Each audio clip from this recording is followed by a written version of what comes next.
नमस्कार मित्रांनो, तुम्ही कधी विचार केलाय का की आपल्या आयुष्यात काहीतरी कमी पडतंय? असं का वाटतं? सगळं असूनही काहीतरी महत्त्वाचं हरवल्यासारखं का वाटतं? आज आपण अशा एका अदृश्य पण अत्यंत शक्तिशाली धाग्याबद्दल बोलणार आहोत, जो आपल्याला आपल्या मुळाशी जोडून ठेवतो. नमो देव्या महादेव्यै हा श्लोक केवळ देवीला वंदन नाही, तर आपल्या अस्तित्वाच्या मुळाशी जाण्याचा मार्ग दाखवतो. ही तीच शक्ती आहे जी आपल्या घराण्याला, आपल्या कुळाला पिढ्यानपिढ्या आधार देत आली आहे, आपली कुलदेवी. पण आजच्या फास्ट फॉरवर्ड जीवनात आपण तिला विसरत चाललो आहोत. त्यामुळेच कदाचित आपल्या आयुष्यात एक रिकामपण जाणवतं. तुम्हाला आश्चर्य वाटेल, पण कुलदेवीची पूजा करणं हे केवळ धार्मिक कर्म नाही, तर ते आपल्या डीएनएला, आपल्या मूळ ऊर्जेला पुन्हा सक्रिय करण्यासारखं आहे. आजकालच्या पिढीला वाटतं, या पूजा अर्चांमध्ये काय आहे? करिअर फिक्स आहे, पगार ठरलेला आहे, तर मग देवदेवींची काय गरज? पण इथेच त्यांची मोठी गफलत होते. कारण कुलदेवी प्रसन्न असली तर केवळ पगार नाही, तर इन्क्रीमेंट आणि प्रमोशनही जोरदार मिळतं. जे लोक आत्मसाधना करतात त्यांना देवाची गरज नसते, पण ज्यांना संसार हवा आहे, ज्यांना सुख, समृद्धी, यश आणि समाधान हवा आहे, त्यांना कुलदेवीशिवाय पर्याय नाही. एक गोष्ट सांगतो, माझ्या गुरुदेवांच्या आश्रमात घडलेली. एका व्यक्तीची खूप वाईट अवस्था झाली होती. तो कर्जात बुडाला होता, व्यवसायात मोठं नुकसान झालं होतं आणि घरात अजिबात शांतता नव्हती. तो गुरुदेवांकडे आला आणि म्हणाला, गुरुदेव, मी खूप दुःखी आहे, मला यातून बाहेर काढा. गुरुदेवांनी त्याला शांतपणे विचारलं, तू कुलदेवीची पूजा करतोस का? तो म्हणाला, गुरुदेव, आमच्या पूर्वजांनी कधी काळी परदेशात स्थलांतर केलं होतं. तिथल्या जीवनशैलीत मिसळून ते पूजा अर्चा विसरून गेले. आता आम्ही परत आलो आहोत, पण आम्हाला आपली कुलदेवी कोण आहे, तिचं स्थान कुठे आहे, काहीच माहीत नाही. ही कथा केवळ एका व्यक्तीची नाही, तर अनेक कुटुंबांची आहे, ज्यांनी आपल्या मुळाशी असलेला हा पवित्र बंध गमावला आहे. पण ही कुलदेवी म्हणजे नक्की कोण? कुलदेवी म्हणजे आपल्या वंशाची आदिशक्ती. ऋषीमुनींनी, ब्रह्मदेवाच्या पुत्रांनी आपल्या गोत्रांची निर्मिती केली आणि प्रत्येक गोत्रासाठी एक कुलदेवी निश्चित केली. ही परंपरा हजारो पिढ्यांपासून चालत आलेली आहे. जसं झाडाला मूळ असतं, तसंच आपल्याला आपल्या कुळाचं मूळ असतं. आपल्या पूर्वजांनी ज्या देवीची आराधना केली तीच आपली कुलदेवी. ती फक्त एक मूर्ती किंवा प्रतिमा नाही, ती आपल्या वंशातील सकारात्मक ऊर्जा, आपले संस्कार आणि आपल्या परंपरेचं केंद्र आहे. तिला समजून घेणं म्हणजे स्वतःला समजून घेण्यासारखं आहे. कुलदेवी पूजेचं महत्त्व केवळ धार्मिक नाही, तर त्यात आध्यात्मिक आणि वैज्ञानिक पैलूही दडलेले आहेत. पहिला मुद्दा आहे पूर्वजांशी जोडणीचा. कुलदेवीची पूजा केल्याने आपण आपल्या पूर्वजांशी जोडले जातो. ही केवळ एक भावनिक गोष्ट नाही, तर एक ऊर्जात्मक संबंध आहे. जसे एखाद्या वीज पुरवठ्यातून अनेक उपकरणे चालतात, तसेच आपले कुळ आपल्या कुलदेवीच्या शक्तीतून ऊर्जा मिळवते. हा संबंध तुम्हाला अदृश्यरित्या आधार देतो आणि तुमच्या कुटुंबाला एक प्रकारची स्थिरता प्रदान करतो.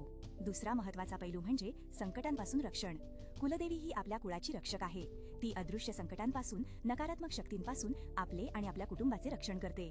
ती एक प्रकारची सिक्युरिटी आहे, जी तुमच्या घराचे, तुमच्या सुखाचे रक्षण करते. विचार करा, तुम्ही तुमच्या इमारतीला सिक्युरिटी गार्ड ठेवता, त्याला पगार देता. देवही तसेच आहेत. ते पगार घेत नाहीत, तर तुमची श्रद्धा आणि भक्ती घेतात आणि तुमचे रक्षण करतात. ही एक अशी सुरक्षा आहे जी तुम्हाला डोळ्यांनी दिसत नाही, पण तिची अनुभूती तुमच्या जीवनात येते. तिसरा आणि अत्यंत महत्त्वाचा मुद्दा म्हणजे सुख, शांती आणि समृद्धी. ज्या घरात नियमितपणे कुलदेवीची पूजा होते, तिथे सुख, शांती नांदते, समृद्धी येते. अनेकदा बघायला मिळतं, लोक खूप पैसे कमावतात, पण घरात शांतता नसते, समाधान नसतं, पत्नी टिकत नाही, मुलांना अपत्य होत नाही, अशा अनेक समस्या येतात. या सगळ्यामागे अनेकदा कुलदेवीचा अनादर हेही एक कारण असू शकतं. सुखाची अधिष्ठात्री देवी म्हणजे कुलदेवी. तिच्या आशीर्वादानेच खऱ्या अर्थाने घर घरात राहते, अन्यथा ते नुसतं चार भिंतींचं घर राहतं. चौथा महत्त्वाचा पैलू म्हणजे प्रजनन क्षमता आणि संतती सुख. आधुनिक काळात अनेक तरुण जोडप्यांना अपत्य होत नाहीत. यामागे अनेक वैज्ञानिक कारणं दिली जातात. पण आपल्या पूर्वजांच्या काळात व्रत उपवास करूनही मुले होत होती, कारण त्यावेळी कुलदेवीचा आशीर्वाद होता. पिझ्झा, बर्गर खाऊन आजकाल लोक आजारी पडत आहेत, पण मूळ कारण अनेकदा कुलदेवीचा आशीर्वाद नसणे हेही असू शकते, असं आपले गुरुदेव सांगतात. संतती सुखासाठी आणि आपल्या वंशाची वेल पुढे वाढवण्यासाठी कुलदेवीचा आशीर्वाद अत्यंत गरजेचा आहे, कारण तीच आपल्या वंशाची मूळ ऊर्जा आहे. पाचवा मुद्दा म्हणजे आत्मबल आणि निर्णय क्षमता. कुलदेवीचा जप आणि पूजा आपल्या मनाला शांत करते, तणाव कमी करते आणि आत्मविश्वास वाढवते. हे केवळ एक आध्यात्मिक विधान नाही, तर वैज्ञानिकदृष्ट्याही सिद्ध झाले आहे की मंत्रोच्चारामुळे मेंदूतील न्यूरल सिग्नल संतुलित होतात, ज्यामुळे निर्णय क्षमता सुधारते. जेव्हा तुमचं मन शांत असतं, तेव्हा तुम्ही योग्य निर्णय घेऊ शकता. जीवनात पुढे जाण्यासाठी, यश मिळवण्यासाठी योग्य निर्णय घेणं खूप महत्त्वाचं आहे आणि कुलदेवीच्या भक्तीमुळे ते शक्य होतं. सहावा मुद्दा म्हणजे वास्तू आणि ऊर्जा संतुलन. कुलदेवीचे स्थान अनेकदा नैसर्गिक ठिकाणी, जसे की डोंगर किंवा नदी किनारी असते. अशा ठिकाणी केलेली पूजा शरीरात सकारात्मक स्पंदने निर्माण करते. घरात कुलदेवीचा फोटो किंवा मूर्ती स्थापित केल्याने घरातील वास्तुदोषांवर सकारात्मक परिणाम होतो आणि ऊर्जा संतुलन राखले जाते. हे एक प्रकारचे ऊर्जा उपचारच आहे, जिथे नैसर्गिक शक्तींचा उपयोग करून घरातील वातावरण शुद्ध केले जाते.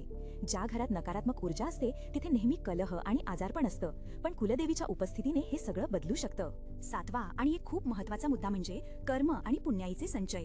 आपल्या पूर्वजांनी कुलदेवीच्या मंदिरात जाऊन केलेली सेवा, दान, केलेली पूजा अर्चा यांची पुण्याई आपल्यालाही मिळते. तुम्हाला हे वाचून आश्चर्य वाटेल, पण तुम्ही कधीही पूजा केली नसेल तरी जर तुम्ही कुलदेवीच्या मंदिरात जाऊन सेवा केली तर तुमच्या 7 पिढ्यांपूर्वीच्या पूर्वजांनी केलेल्या पुण्याईचा आशीर्वाद तुम्हाला मिळतो. हे एक अद्भुत कर्मफल सिद्धांत आहे जो तुमच्या जीवनातील अनेक अडचणींना दूर करू शकतो.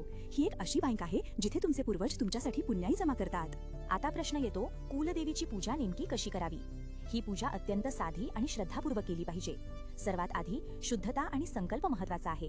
स्नान करून स्वच्छ वस्त्र परिधान करून देवीसमोर हात जोडून संकल्प करा, हे कुलदेवते, माझ्या कुळाचे कल्याण कर, मला आणि माझ्या परिवाराला सुख, शांती आणि समृद्धी दे. दुसरं, पूजास्थान. देवीची प्रतिमा, मूर्ती किंवा फोटो स्वच्छ ठिकाणी ठेवा. समोर दीप, अगरबत्ती, फुलं, हळद, कुंकू, नारळ आणि नैवेद्य ठेवा.